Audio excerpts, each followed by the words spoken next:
Good morning. It is Monday, November 7th, and it is good to be with you today to begin our week together. This morning, I'm thinking, because it is November, starting to think about gratitude. With Thanksgiving coming up, we will soon be gathering around tables with our families and friends, and uh, if you are anything like our family, you will take time during that day to pause and give thanks for those things that we are most thankful for. Which gets me thinking about gratitude. G.K. Chesterton wrote, "Gratitude, being nearly the greatest of human duties, is also nearly the most difficult." Luckily, St. Ignatius is on hand to help us to cultivate gratitude so that our hearts may be disposed to receive more, to appreciate more, to love and be loved more. Sarah Broscombe is a writer who wrote an article on how to be grateful. And I will be sharing this blog post in this morning's digest. There should be a link right below this video. But she views gratitude through a psychological, spiritual, and Ignatian lens, helping us to see how and why growing in gratitude is a priority as well as a joy. Virtually every language has words for it, and all the world religions encourage it. But why? What is it?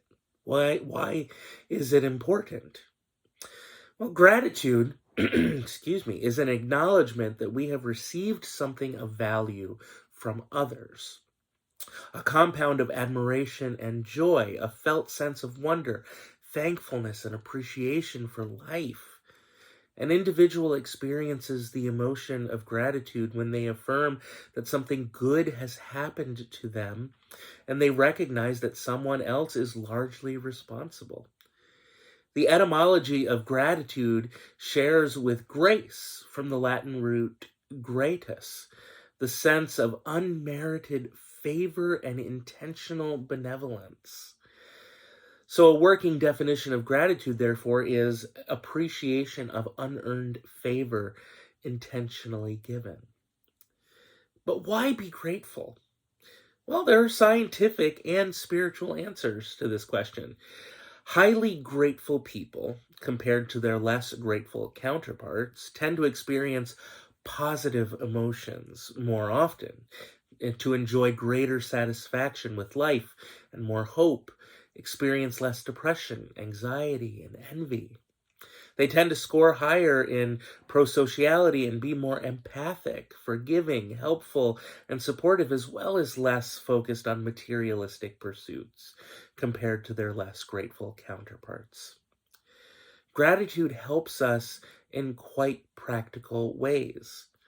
Where the psalmist is cast down and disquieted, he uses remembering deliberately to invigorate his own gratitude. "These things I remember," the psalmist writes, "as I pour out my soul." Samuel does the same on behalf of Israel, raising an Ebenezer stone to aid remembering. For all Christians, there is a distinctive quality to our gratitude: belief in God as the giver. In a secular worldview, gratitude may be a response to a series of gifts from random others. But for Christians, our lens is our ongoing relationship with God, who is the architect of our salvation. Our root gratitude is to the one who has given, who gives now, and who can be utterly trusted to keep on giving. And gratitude for the past leads to trust for the future. Ignatius structures the contemplation to attain love to reflect this past, present, and future engagement with grace in my life and in the whole world, coming personally and intentionally from God. So there's broad agreement that gratitude is good for you and that it's linked to happiness. So the question then becomes, how do we cultivate gratitude in our lives? All schools of thought agree that gratitude is an unequivocal good and that we can grow in gratitude. And this can happen in three ways: through behavior, adopting gratitude practices; through mindset, cultivating a different attitude; and receptiveness, praying for the grace of gratitude. So while the science of gratitude focuses on practices, I think that we would agree that prayer is a vital part of that. So here are some suggestions, some ideas to help you in cultivating an attitude, a mindset, a behavior of gratitude. First, tell the truth. Sounds easy, doesn't it? But start where you are. When gratitude is real, it wells up of its own accord. If you aren't grateful, what are you? Your desires and reactions, even if they are frustration or dissatisfaction or anger, are the right place to start. Number 2, pray for the grace of gratitude in abundance. Pray that God will help you be grateful. Number 3, pay attention. Or in the words of Frederick Buechner, listen to your life. Use prayers like the Examen or relish and savor your experience. Recent neuroscientific discoveries corroborate Ignatius's instinct. Due to our brain's hardwired negativity bias, we always think negatively. It's just how our brains work. Negative experiences register instantly. It doesn't take any time for those negative things to take root.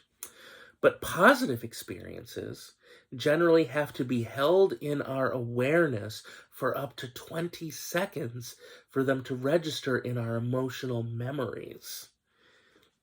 So ask yourself every day, has any event today surprised or delighted me?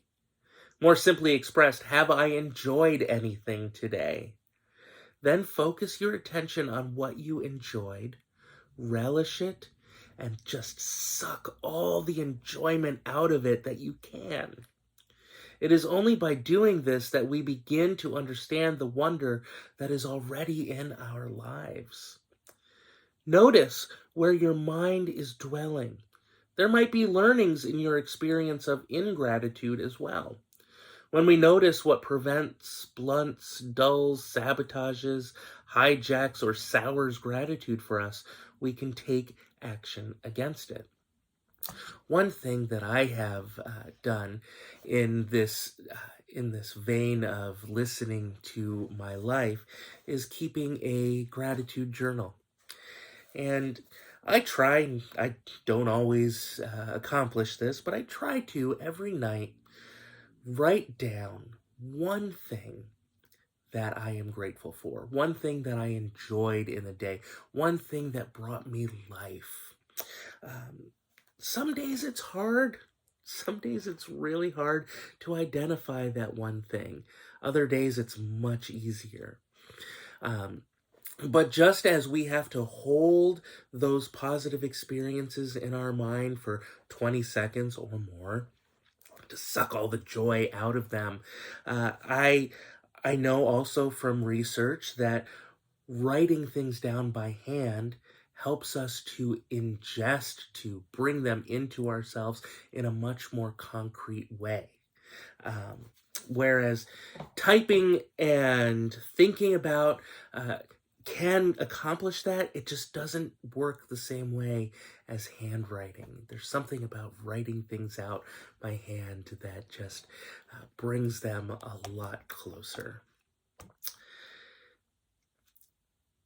Cultivate a conducive environment.